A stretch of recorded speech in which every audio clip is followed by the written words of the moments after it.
how do we treat deep caries lesions? Is there a difference between the primary dentition and the permanent dentition? And what does the evidence say when we look at the recently published Cochrane review? These are things we're talking about in this podcast. It's a preparation for the 100th birthday of the GC Corporation, and there will be a lecture as well on this topic. So please go to gcdentalcampus.com and register for this event. Have fun listening.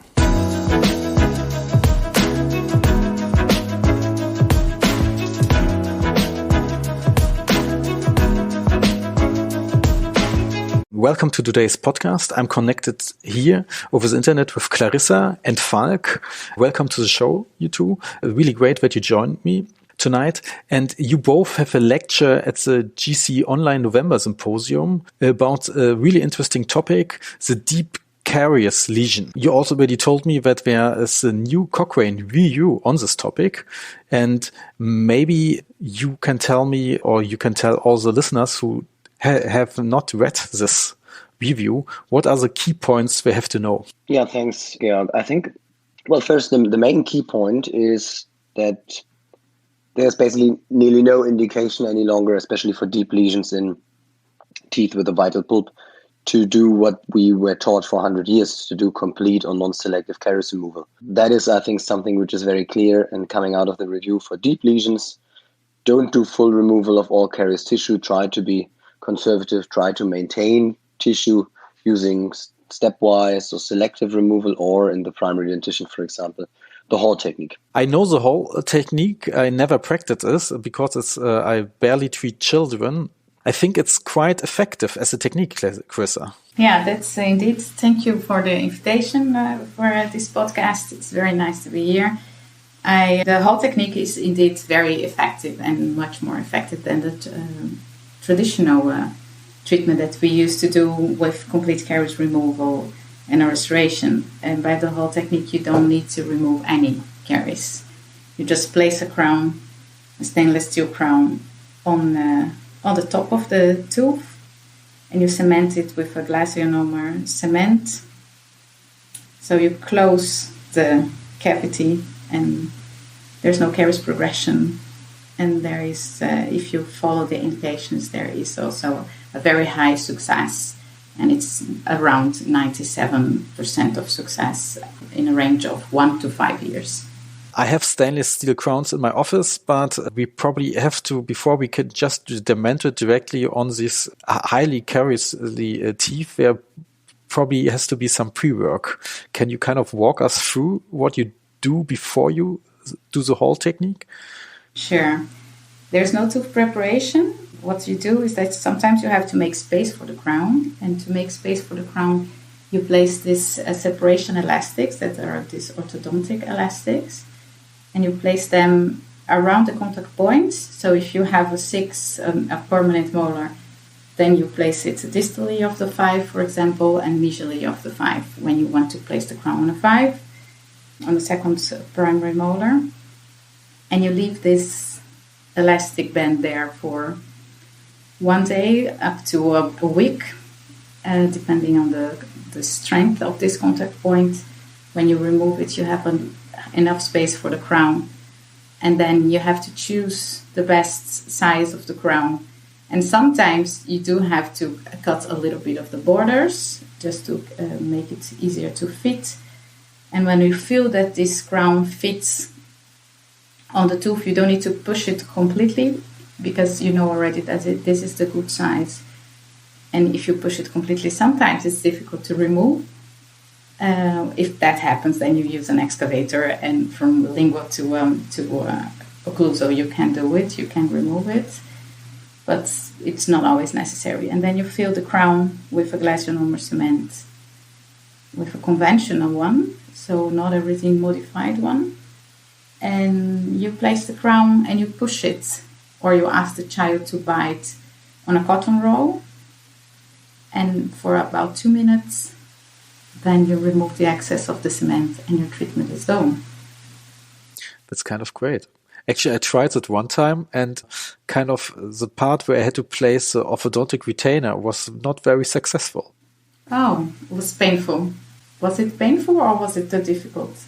Well, I kind of had a trick that I have to use 2 pliers and to place it into this contact point. But actually, I didn't succeed at all. My orthodontist told me that there's a special forceps for that, but I don't have it. Do you recommend this kind of forceps? Not really. To make it more child-friendly, what we do is that we have 2 pieces of dental floss. Okay. And then when you have these 2 pieces of dental floss in the elastic band, you just pull them apart and then the elastic will be flat.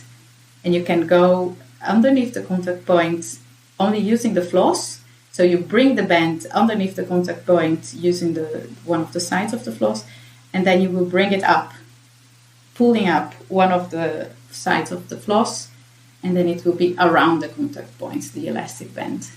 This is easier than pushing it down. Okay. Because the elastic normally is thicker than the contact point, and that's the entire meaning, that you want to make a space there. So pulling up is easier than pushing down. I just read a lot about the Hall technique because I think this is actually in children a very, very interesting treatment option. But I haven't used it yet so far. It's quite a pity. Yeah, you should try. It's maybe the first time you find it a bit weird, but it's well accepted by the children as well. I mean, I asked you just a second ago about the pain, because in one of the studies that we did using the Hall technique, it was reported that the children found it a little bit painful, the elastic. So they find it a little bit uncomfortable having the elastic. But the treatment itself, not having to have an anesthesia and not using rubber dam and not preparing the tooth with a burr and only placing the crown there, it's very quick treatment. So you have a very short time that you need. And it's very successful. So the children like it. It's survivable. So it stays there for a long time. Yeah, I think it's definitely the treatment for cavities in primary teeth. Falk, are you treating any children anymore, or you basically moved to permanent dentition forever? I never say never. It's not a lot of children. I see children, mainly of children of friends and family and so on. And sometimes I treat them. So, for example, I have a friend's daughter who has or who had an active caries lesion on one of her primary molars. And what we did that we didn't use the Hall technique. We used another strategy, which was also discussed in the review and systematically assessed, which is called the non-restorative cavity control technique, where you're basically slicing up the interdental area where there's the caries lesion. You're opening up the lesion by that way and thereby make it accessible. And then you train and educate the parents to brush regularly. And you can also apply in office fluoride varnish, for example. And thereby you can, at least in theory, arrest the lesions. And that's what we did for that child. And I mean, she's due in the next weeks, but I think she will lose the tooth now very soon. I don't know the exact age, but we said, okay, 6 more months to go and then it will be gone. So hopefully it is gone soon. So it's more something to get the tooth over the line. But for her, it worked. If we look at the data in the review, there are at least doubts, let's say it that way. And I think the main issue is it's highly dependent on the compliance of the parents. You can open it up, you can make it cleansable, but if then nobody brushes, same as before, then it doesn't work. And that's the biggest weakness. And that's why, at least in my belief, the Hall technique is so superior, because it doesn't at all depend on that compliance. Even in the contrast, it covers the whole tooth, even those areas which were not caries, with a big stainless steel container, so that tooth can never ever become caries again, even on the other surfaces. So something we, at least here in Germany, we were taught, not me, but other people were taught in the 50s and 60s and 70s, the so-called protection crown. I think that idea, we abandoned it for the permanent dentition because it's nonsense there, of course. But here, for the Hall technique, it seems to work out. And otherwise, to come back to your question, I'm mainly treating permanent teeth, yes. I don't want to talk too much about stainless steel crowns and everything, but do you have a rule of thumb, Clarissa, which tooth should get which size of crown, or is it the experience thing? When you use crowns, you have the ones made for the primary, the right primary, the left primary, upper primary, the one. So they are made for each tooth, the D4 and the E5, but this kind of stuff. But sometimes they don't fit. Sometimes you have children with too big teeth, and then you have to choose another one and be creative. But how to choose a crown, it's you look at the size of the tooth and you look at the size of the crown, and that's a little bit of trying, and maybe you try 2 or 3 the first time, and then after that you know a bit more. So we can say it's try and error and experience. Yeah, but it's not so difficult. Yeah, just try it. Let's move more to the permanent dentition. Basically, you both are treating the permanent dentition. I have to admit, I personally haven't read the review yet, but I'm not so on the side of we don't need, well, let's say it, but just selective caries removal is enough. Yeah. How would you convince me? Because, for example, when I say maybe this caries is kind of still irritating the pulp, how would you convince me to kind of consider this kind of treatment? Yeah, that's a good question. And I think it's a fair question, and coming from a mainly endodontically driven person, it's even an expected question. So let me try to maybe come back to a number of points. First of all, how would I convince you? I would show you the data. And by showing you the data, I can at least show you that it's not one study, it's always a number of studies from all over the world in very heterogeneous conditions showing exactly the same story. There's not a single study showing something different. In the optimal case for the non-selective, so the complete removal, you could say it doesn't make a difference to do it or to not do it. We see this, for example, for non-deep lesions, so for the rather shallow ones where you don't have the risk of pulpal damage there. It's probably okay to do either that or do it selective, or I wouldn't do stepwise because it's just an effort there, but to do non-selective or selective because the pulp is not at risk. But if you go close to the pulp, then we certainly see the data that these techniques clinically work. Second of all, what else would I show you or tell you? This is something which also people from the other side of the river, from the endodontic village basically, and not the cariological village, have understood, at least here in Europe. If I look at the statement of the European Society of Endodontics, they are very, very forthcoming and open for these less invasive strategies and very positive about them. And the only ones where we don't see it are the American endodontists, which is interesting because that even led to a statement of the European endodontists just about a week old, criticizing that and discussing if this is not something where the different professions in dentistry could come to one single conclusion, because of course for the practitioner it's absolutely nuts if a cariologist and the European endodontist say do selective and stepwise and the American endodontist say don't do it, and all use the same data. That's pretty confusing. Why are some people, like maybe the American endodontist and maybe also yourself, because you just made the same argument, why are they at least cautious, which is absolutely fine. Being cautious is a good thing. It is because of these histological studies you're citing. And the main thing which people are always coming back to is a single study, which is about 2.5, 3 years old, where they cut, I think it was 12 teeth, after some weeks after selective removal, so where people left caries tissue close to the pulp, and these teeth were deemed for extraction anyway, so they said, well, we just do selective removal, and then some weeks later we take them out, and we cut them into pieces, and we check the pulp, and there they found inflammation. And then I must say, well, what did you expect? Of course you find inflammation. You also find inflammation beneath the direct pulp capping, you find inflammation beneath most restorative materials, and you even find inflammation at the tip of the root, at the apex, in the bone, when you do a root canal filling. So some kind of inflammation is probably the normal form of the body of dealing with these kind of injuries and harms. And at the end, what is important to me is how does it work clinically? I'm not treating pulpal cells, I'm treating the human being. If I look at these data, then it's very, very strong. So if I need to decide, do I make my argument based on 12 extracted teeth, or do I make it on, I think it was more than several thousands of treated children and adults in these studies in the Cochrane review, then I would rather choose latter side and go with the less invasive removal. I hope I convinced you.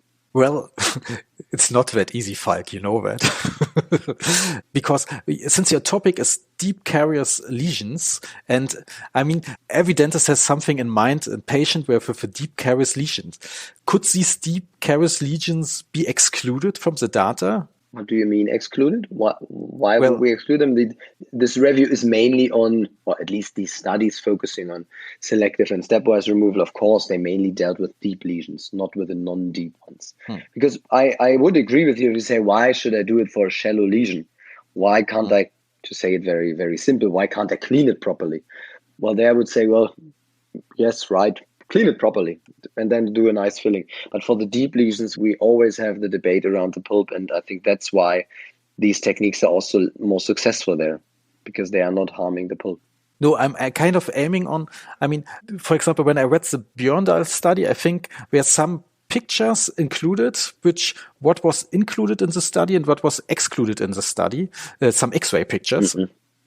And that's why I'm kind of asking, when you're doing a review, you probably have some definitions for what is a deep caries lesion. Probably, for example, it's close 1 meter close to the pulp. Is there, so what's the definition for a deep lesion in your? There are different definitions. One, the most commonly used one is it's in the inner third, radiographically extended into the inner third of the dentin, which of course is only arbitrary because it's a 2D radiograph and you don't know where it really sits. Another definition, and that's more focusing on the very deep lesions, that's the one Lars Björndal is using, is in the inner quarter of the pulp. And then there is that kind of additional, let's say, warning sign that at least some studies used, that there should always be a continuous band of radiodense dentin above the pulp, so separating the caries lesion from the pulpal tissue, because otherwise, if you have the radiographic impression, the pulp is directly already in contact with the caries tissue, there could be an issue. Although, as I said, it's only a 2D radiograph, so I would be a bit careful there. Clarissa, how do you convince the dentists, like apart from the literature? Well, I would convince you from a cariology point of view that caries is actually a disease, but a dysbiosis. So there's like a collapse in the ecosystem of the mouth. And what you need to do is actually to bring it to a healthy oral ecosystem. And how do you do that? By keeping it clean. But do you need to remove them? Oh, no, you need to remove them until you can place a restoration. And that's why for shallow lesions, sometimes we do need to remove completely, because otherwise we don't have enough space for our restorative material and then it can break the restoration. But for deep lesions, you want to keep the tooth still alive. So that's actually your main goal. And keeping the tooth alive can be combined with selective excavation, where there is some bacteria left behind, but they will die. They won't have access to food anymore, being very simple. And then your ecosystem will be reestablished in a healthy oral ecosystem. Not sure if I could convince you. I mean, it's a long process. I mean, the thing is, at the beginning, I kind of really liked the idea, but I also had failures where I kind of thought maybe if I would have removed more, maybe it wouldn't have been a failure. Of course, we don't know that. But how do you treat your failures? Because every dentist has failures, I would guess. How do you manage these failures? I mean, the whole technique is basically nearly 100%. We don't have failures here. But in permanent dentition, when you treat patients every way you want, endodontic, complete removals, selective removal, you always have a certain failure probably. So, for example... Of course, you have failures, and I think, especially for the deep lesions, these will be either endodontically, as you indicate. And if that happens, and it does happen, even in studies it happens, and of course it also happens in clinical routine, because it's not magic. It's one treatment option, and better, at least the data say so, than alternative treatment options. And it's, as Clarissa said, it's grounded in biology.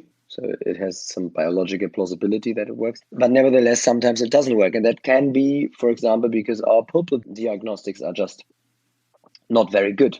I mean, what are we doing? We are looking at the radiograph, as I said, hoping that there's some layer separating the pulp from the caries tissue, and then we are putting something cold or hot on the tooth and poking around a little bit, and then we think we understood the pulp, which of course we don't. It would be crazy to assume that. So I think that's one of the reasons that whatever you do to such teeth to maintain the vitality, in some cases you will not be successful, and then you need to do the endodontic treatment. But that's, on the other hand, also the beauty about it. You can still do endodontic treatment. You do not lose that option. And that's where I have a problem with being overly invasive in the first step, that if you say, well, I don't like to take that risk, I'm going all in either with non-selective removal, or there are even some dentists out there, we know this from surveys also here in Germany, who say, well, for deep lesions, I always do endo treatment right away because that works. Well, also for endodontic treatments, we have we have failure rates, and then you lost another treatment option already because you used it right in the first place. So I'm always, with my patients, as careful and cautious as I can be and is needed.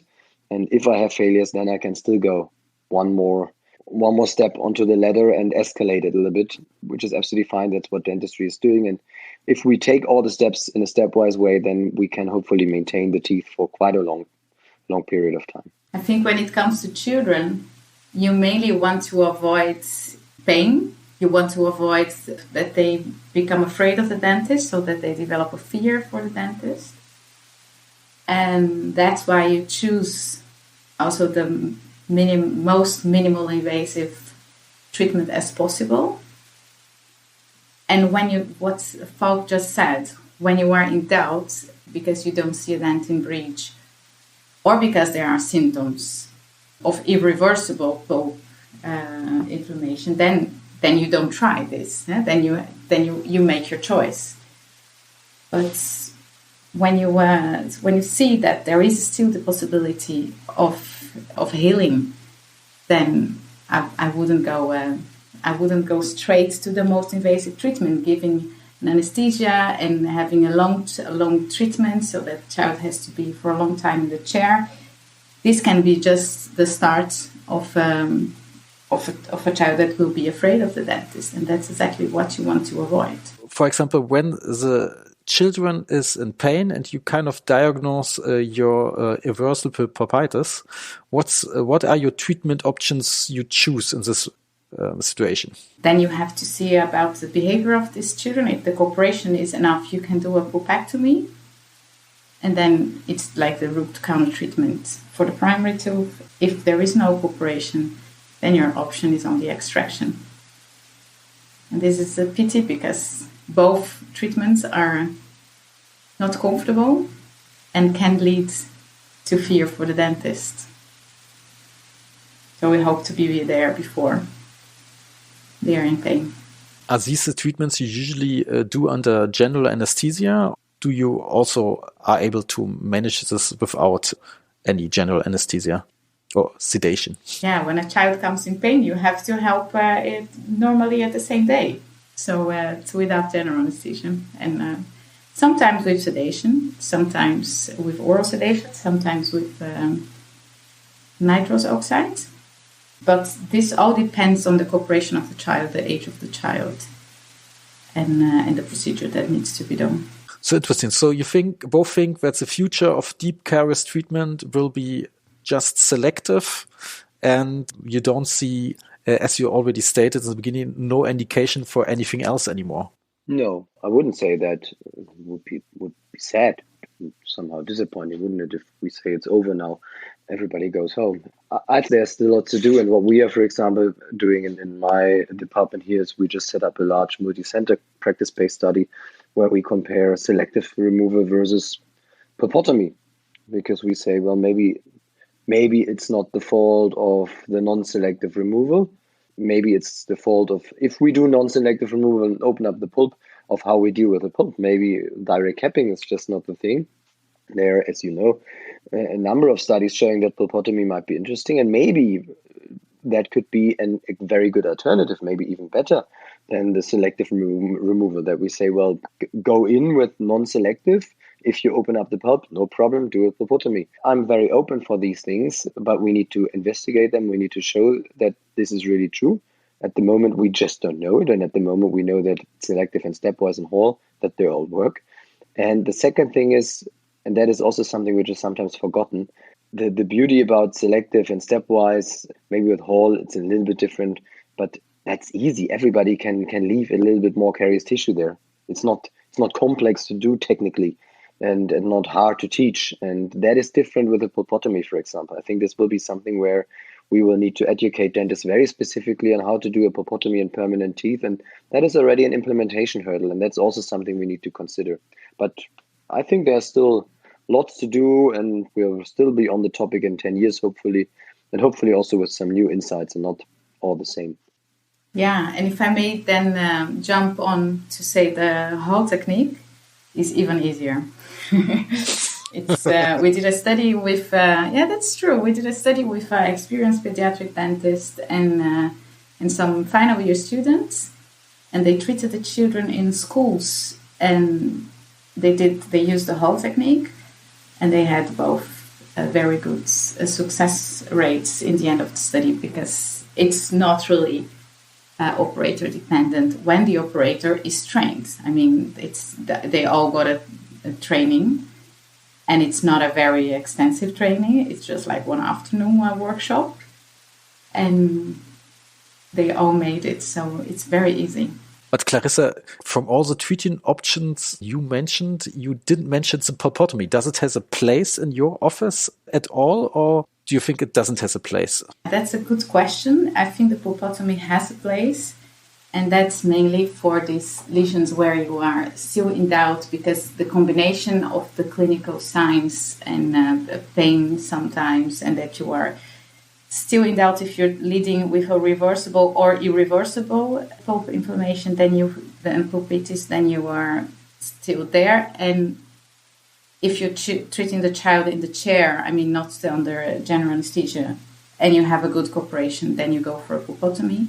When you are treating under general anesthesia, you're normally a little bit more severe in your decisions, because there is a reason why this child is being treated under general anesthesia. Probably it's a child that's not treatable on the chair. And there you have to base your decisions much more on the x-rays. And there too, when you don't see a dentin breach, then you don't have a doubt, and you do a pulpotomy or a pulpectomy or an extraction. And it's still depending on the size of the lesion and the position of the tooth. So if it's a 4 or a 5, how severe you can be. But there is for sure a room. But for example, in my pedo department 10 years ago, I basically learned the stainless steel crown in combination with pulpotomy has also success rates over 90%. So I thought I learned the Hall is still even a bit better than this approach. So therefore, I would guess you tend more to the Hall technique. Yeah, there are different indications for the pulpotomy and for only the Hall technique. And the reason why we place a stainless steel crown after pulpotomy is also because you have a big cavity and you make a big hole to be able to make the pulpotomy. So you have a weak tooth underneath, then you want to protect it with the crown. And when you choose for it, it's actually because you cannot choose for the Hall technique anymore. Okay. So it's not comparable, I think. Actually, I think, Falk, is a study you're working on comparing pulpotomy with selected caries was really interesting for me. I'm kind of waiting on the results. When do you think you will have these results? 2 years, 4 years, 5 years? That's a good question. At the moment, we are recruiting, and we started I think it was about 2 to 3 months ago. I don't remember exactly. And it's quite an ambitious study. So the first results, hopefully in 2 years, but that will be only very, very preliminary results, maybe only from the first step without any kind of follow-up. So yeah, that's clinical research. It's just hard. It takes quite a while. That's why nobody wants to do it any longer. But yeah, it will be some years from now. Do you think it would have potential to change the Cochrane review results if it favors pulpotomy? Well, if it favored pulpotomy, then of course that would flow into the into the Cochrane review, but that's something we don't know. So at the moment, the Cochrane review stands as it is. These reviews, they don't tend to be updated every year because it's just a hell lot of work. So I think we will have that as a reference for the next at least 5 years, I would guess, that Cochrane review with the data in there. So I probably have to look up the review and put it in the show notes as well, since we talked so much about it. So I really thank you for the time. I'm glad, Falk, that you mentioned the word pulpotomy and not me. Well, I think it would be very sad if we couldn't go out of our house or our academic house we built around ourselves by our work of the last decade and not build a new house in case there's something interesting. So I'm very open to these new things. But on the other hand, I have my severe problems with people not accepting the not so new things like selective and stepwise removal, even if the data is there. So yeah, I'm happily mentioning the pulpotomy. Maybe that's my way of convincing you, by the way. Maybe I mentioned pulpotomy and then I convince you to accept selective removal. Is that a deal? Well, we could agree on that so far. See? So we have some balance. Okay. Common ground. Excellent. Common ground. Okay, I see Clarissa is smiling a lot. That's great. Too bad we don't record any video today. I'm very happy because I'm just like, today was a general anesthesia day that I didn't even have lunch. So I'm like this completely, like I didn't expect any video. The video is on the laptop because I didn't even realize. But I was not looking for you, I'm sorry. So now I am. It's okay. I was just like thinking and looking around. Forgot that the video was on. I mean, I think in Amsterdam you have a quite good food delivery, and I hope you can order something after this podcast. Oh, I had lunch before, dinner before. I have small children, so I eat with them very early. Okay, I both thank you for the time, and I'm looking forward for your lecture online. So I just say goodbye. Thank you. Thank you. Goodbye. Yeah,